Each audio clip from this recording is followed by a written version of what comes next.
We've learned from 2016, and more recently from other nations' elections, how to protect the integrity of elections.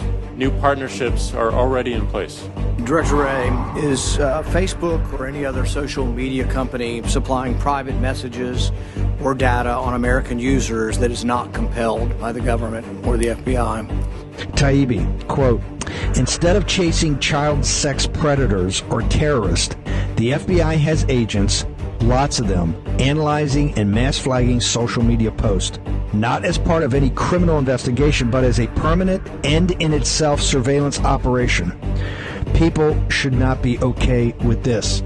Not compelled, in other words, not in response to the legal process. No warrant, no subpoena, they're just supplying you information on their users.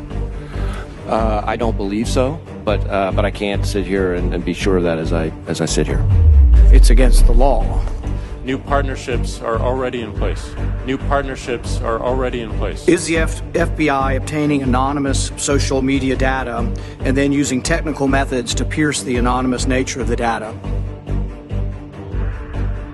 YouTube took down a video of this committee's hearing. What would be the justification for YouTube pulling down a hearing of the United States Senate on how to save lives during COVID? Why would YouTube do that? On what authority are you censoring that information so the American public could not receive a second opinion and access drugs that might have saved their lives? Why would YouTube do that? Senator, we didn't decide those policies on our own. We worked with third-party health authorities that did include the CDC, the FDA. Okay, and so talk about misinformation. This should have been the 2021 lie of the year. President Biden said, if you're vaccinated, you're not going to be hospitalized and you're not going to die. Have you ever labeled the President of the United States' comment as misinformation? Who do you think you are to censor information from eminently qualified doctors who had the courage and compassion to treat COVID patients when the NIH guideline was, if you test positive for COVID, don't do anything until you're so sick. We'll send you to the hospital, we'll put you on a vent, and we'll watch you die.